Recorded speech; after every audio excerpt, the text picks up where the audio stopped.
Today, I'm going to give you 3 behavioral traits and mindsets that will help you make $1 million. So here's a piece of data to show you that I've done it before. So this is from one of my websites that I sold, and a large portion of the revenue came from publishing Google Ads. So as you guys can see here, this was a pretty large website. On this website, I taught people how to code. The page views were about 23 million. The impressions were about 65 million. And that's because there were multiple ads on each page. The clicks were 385,000 on average, with a page RPM of about $1.58. And the average revenue was about 36,800. So let's just call it about 37,000. So the first tip is that you have to do what it takes. I don't focus on motivation. In order to create a coding website of that size, I was working 16-hour days. It was extremely difficult. It was a lot of sacrifices made. I was pretty much just focused on that and only that. It pretty much was everything to me. So I did not need any type of external motivation because when I saw the results, that was motivation enough for me. I know people on social media are constantly pushing this type of motivational mentality. They're always teaching that you should stay on a very high emotional level.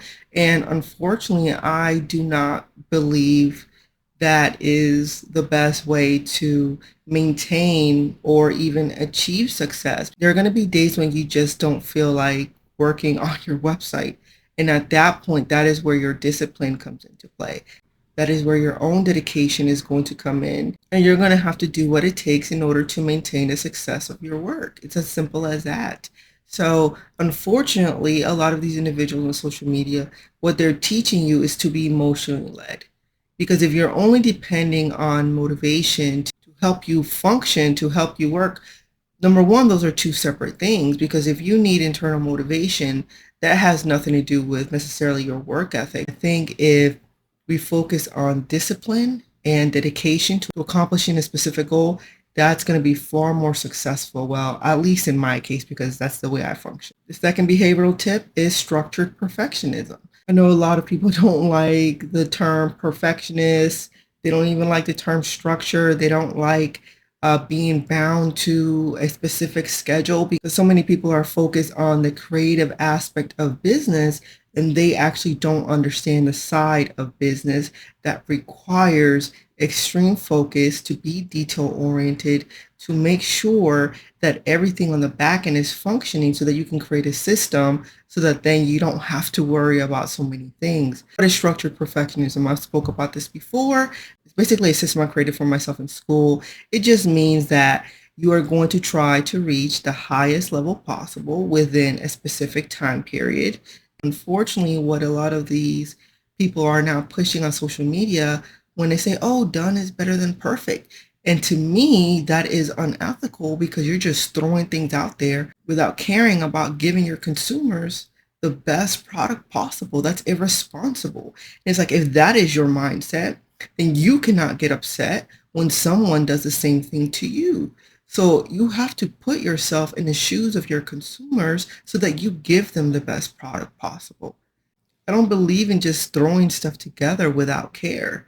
Now, I think there is a minimum level of quality and then you optimize from that point. And that's why I said structured perfectionism is a belief system that I know that it's not going to always be perfect, but I am going to try my best to get it to the highest quality possible within a certain time period to reach the highest level of my goal. And that has helped me immensely in reaching goals that I would not have thought were possible because I pushed myself beyond my own capacity. And I also had my own drive. What people call, motivation for me is always focusing on the consumers, making sure that they get what they need, that it exceeds what their expectations were when they are engaging with the products and services that I create. And tip number 3 is purpose. For me, it was never just about the money. I learned very early on how to make a lot of money, how to reach people, how to connect with people in order to provide a solution for them that I could then monetize. As I got older, I realized that money was not my driving factor. I was driven by innovation. I was driven by the ability to connect with other individuals and see them grow. It is the concept of lighting someone else's candle so that they can shine as well. So I learned early that my purpose was in sharing knowledge and being able to give individuals information that they need so that they themselves could also grow. That is what brought me happiness. And that's what made those super long nights extremely easy to do because oftentimes it did not even feel like work. It became my passion. I actually loved what I was doing. So I think when you do find a way to connect your purpose with your happiness and then be able to monetize that, and I think that's probably one of the greatest reasons that I've always been able to find success because I enjoy what I do.